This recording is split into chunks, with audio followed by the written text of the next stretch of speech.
नमस्कार दोस्तों, मेरे YouTube चैनल नव्या ऑनलाइन क्लासेस में आप लोग का स्वागत है। आज मैं क्लास 9 के लिए ऑब्जेक्टिव क्वेश्चन लाया हूँ। 60 ऑब्जेक्टिव क्वेश्चन है।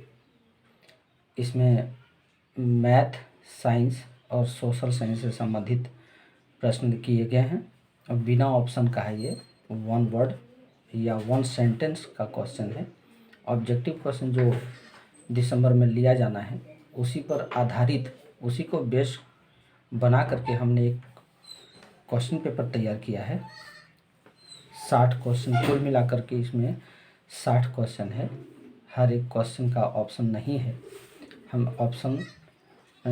बिना ऑप्शन का ये सेट किए हुए हैं और इसमें आंसर बताने जा रहे हैं हम, क्या होगा सो। तो देखते हैं पहला क्वेश्चन में कहता है कि कर्क रेखा किन राज्यों से होकर गुजरती है। कर्क रेखा भारत के 7 राज्यों से होकर गुजरती है। जानते हैं ना, इसका एक शॉर्ट ट्रिक है, मित्र पर गमछा झार। ये शॉर्ट ट्रिक बताए इसमें कि मी से मिजोरम, त्र से त्रिपुरा, प से पश्चिम बंगाल, ग से गुजरात, म से मणिपुर, छ से छत्तीसगढ़, झा से झारखंड। केवल 1 2 3 4 5 6 7 राज्यों से होकर के ये गुजरता है। तो मित्र पर गमछा झार, इसका शॉर्ट ट्रिक हम बनाए हैं कि भारत के जिन राज्यों से होकर कर्क रेखा गुजरती है उसका शॉर्ट ट्रिक है मित्र पर गमछा झार। मी से मिजोरम, त्र से त्रिपुरा, पर से पश्चिम बंगाल, ग से गुजरात, म से मणिपुर, छ से छत्तीसगढ़, झार से झारखंड। मित्र पर गमछा झार। तो इस प्रकार कर्क रेखा इन 7 राज्यों से होकर गुजरती है। क्वेश्चन नंबर 2, भारत का सबसे पूर्वी देशांतर क्या है। पता है ना, भारत का सबसे पूर्वी देशांतर जो है वो 97 डिग्री 25 मिनट पूर्व है। तो इसका आंसर 97 डिग्री 25 मिनट। हाँ, अगला क्वेश्चन कहता है कि ग्रीष्मावकाश में आप यदि कावारती जाना चाहते हैं तो किस केंद्र शासित प्रदेश में जाएंगे। कहने का मतलब कि कावारती जो है वो किस केंद्र शासित प्रदेश में है। कावारती ये है लक्षद्वीप। तो लक्षद्वीप इसमें हो जाएगा। क्वेश्चन नंबर 4 में भारत क्षेत्रफल के दृष्टिकोण से भारत का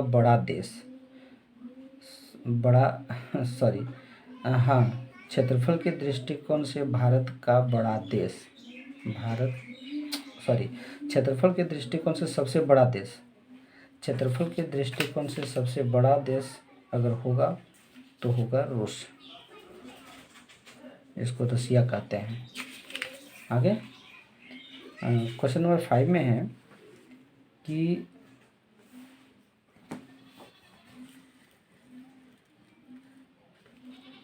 गोवा के दक्षिण में स्थित पश्चिम तटीय पट्टी का नाम। गोवा के दक्षिण में जो स्थित है पश्चिम तटीय पट्टी, उसका नाम है कोंकण। 5 का आंसर कोंकण हो जाएगा। 6 में कहता है कि पूर्वी हिमालय के 2 दर्रों के नाम बताइए। अच्छा, जानते पूर्वी हिमालय के 2 दर्रे का जो नाम है वो है वोमडीला और नाथुला। तो छठा में हो जाएगा वोमडीला। और नाथोला। छठा क्वेश्चन कंप्लीट हुआ। क्वेश्चन नंबर 7 में जाएंगे। अब क्वेश्चन नंबर 7 में कहता है कि पूर्वी घाट का सर्वोच्च शिखर कौन है। पूर्वी घाट का सर्वोच्च शिखर महेंद्रगिरी है। तो यहाँ 7 नंबर का आंसर होगा महेंद्रगिरी। महेंद्रगिरी। 8वां नंबर क्वेश्चन, नर्मदा नदी का उद्गम कहाँ है। नर्मदा नदी का उद्गम अमरकंटक हो जाएगा।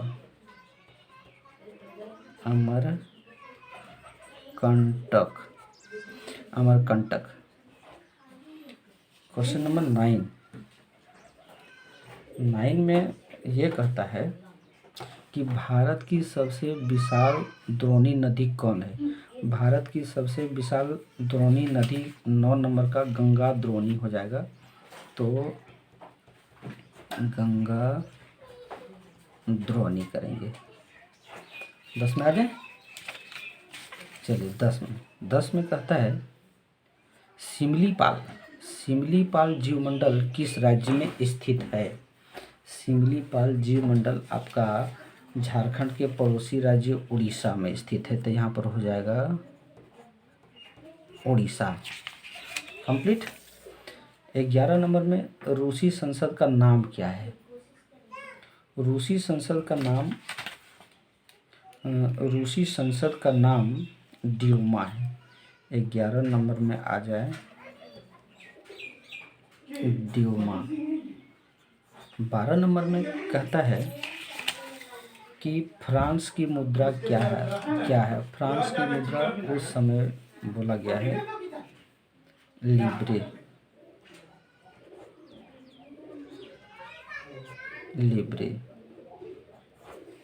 13 नंबर देखेंगे हम।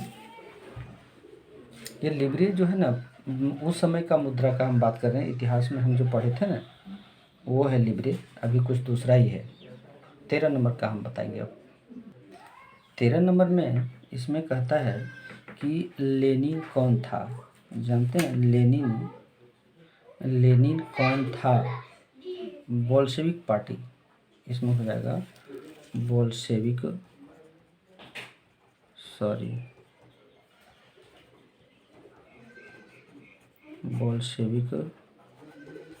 पार्टी।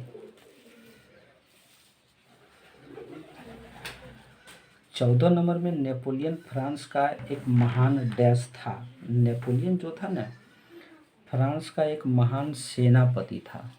सो 14 नंबर का जो आंसर हो जाएगा वो होगा सेनापति।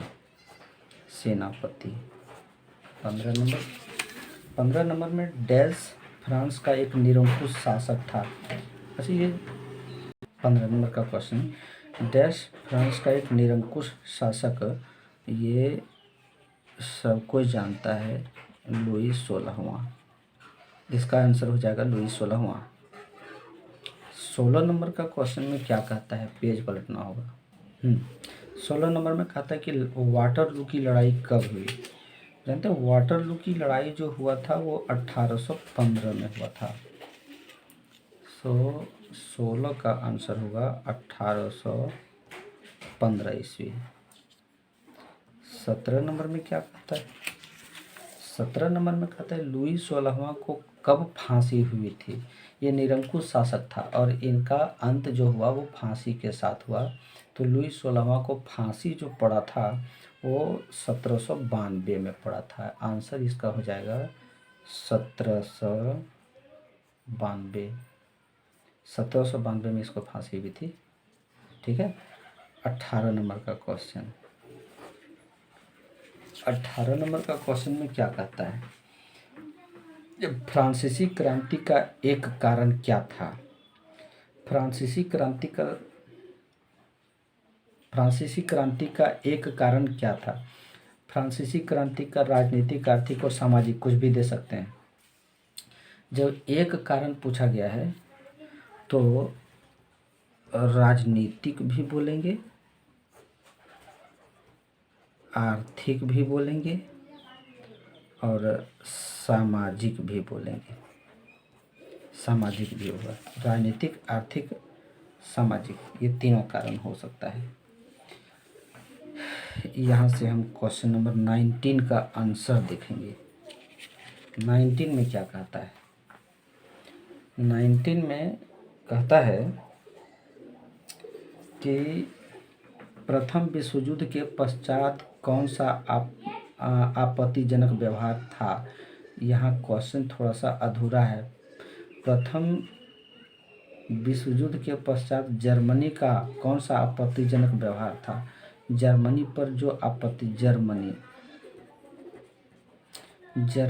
जो आपत्तिजनक व्यवहार किया गया था ना, वो हम आपको बता दें कि वर्साई की संधि,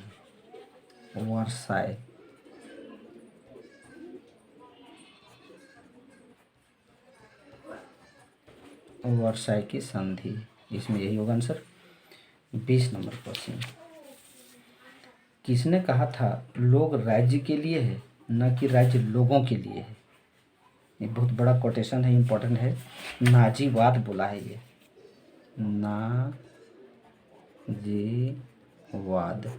नाजीवाद ने इसे बोला है। 20 नंबर है ये। 21 में है कि 3 गैर लोकतांत्रिक देशों के नाम लिखें। 3 गैर लोकतांत्रिक देश इसमें कौन कौन सा है, जानते हैं ना?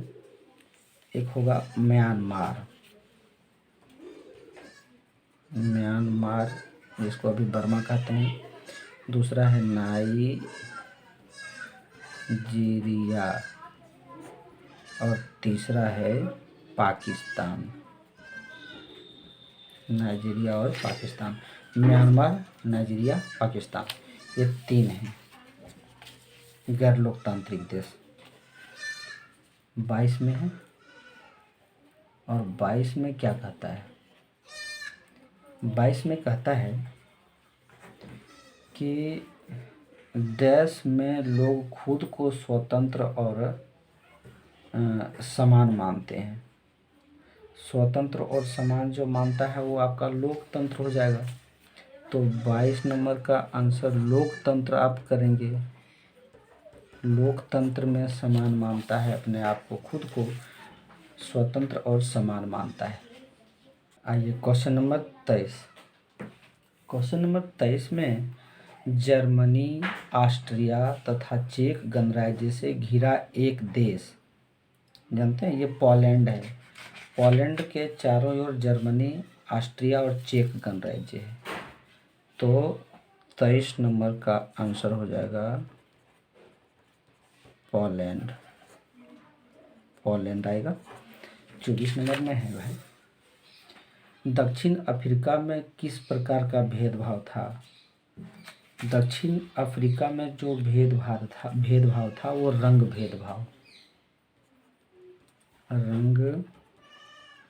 भेदभाव, मतलब वहाँ काले और गोरे के बीच जो है ना बहुत काफ़ी भेदभाव था।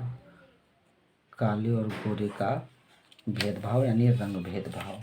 25 नंबर में कहता है एक ऐसी बुनियादी नियमों का संग्रह जिसका पालन नागरिकों और सरकार दोनों करता है, क्या कहलाता है? तो हम उसको संविधान कहेंगे। ये कॉमन सा चीज़ है, तो इसको हम लिख देंगे संविधान है ये।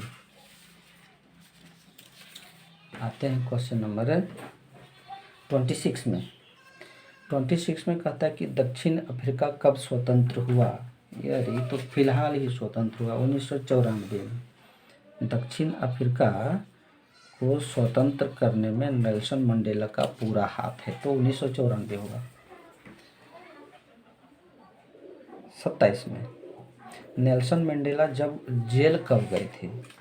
नेल्सन मंडेला जेल गए थे, आप डेट सहित हम बता दें कि 26 अप्रैल 1994 को जेल गए थे ये, और इसी स्वतंत्रता की लड़ाई के लिए ये जेल गए थे।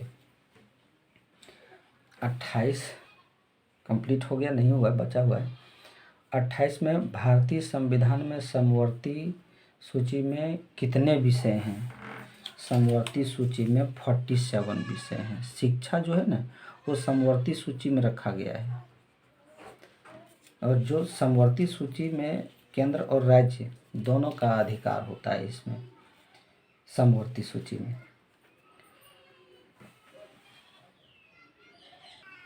29 दक्षिण अफ्रीका के प्रथम अश्वेत राष्ट्रपति। अरे इसका आंसर तो यही नेल्सन मंडेला दिया हुआ है, तो आंसर तो हो जाएगा नेल्सन मंडेला। हम फिर भी यहाँ लिख देते हैं नेल्सन मंडेला। ठीक है। 30 नंबर का क्वेश्चन, वयस्क मताधिकार के न्यूनतम आयु सीमा निर्धारित की गई है। तो न्यूनतम आयु सीमा जो निर्धारित किया गया है वो 18 वर्ष किया गया है। क्वेश्चन नंबर 30, 18 ईयर्स, 18 साल हो जाएगा। अगला क्वेश्चन देखेंगे अब हम। 31 में पूर्ण संख्या, अब मैथ आ गया भाई। इधर सोशल साइंस था, एसएसटी था, एसएसटी के कुल 30 प्रश्न कंप्लीट हो गए। अब आ गए मैथ में। पूर्ण संख्याओं के संग्रह को किस प्रतीक से निरूपित किया जाता है? पूर्ण ये कैलकुलेशन का थोड़ी ना है, ये अपने से जानने का चीज़। पूर्ण संख्याओं के संग्रह को जो है ना W से इंडिकेट किया जाता है। W, यहाँ पर W करेंगे हम। सो कहीं कैलकुलेशन नहीं है मैथ में, आगे देखते हैं ना कहीं होगा तो। परिमेय संख्या और अपरिमेय संख्या के संग्रह को हम वास्तविक संख्या कहते हैं। सो इसका जो आंसर हो जाएगा वो होगा वास्तविक संख्या। ठीक है, आगे देखते हैं। 32 के बाद आगे हम 33 में। 33 में कहता है √2 एक डैश संख्या है, तो √2 जो हो जाएगा वो एक अपरिमेय संख्या हो जाएगा।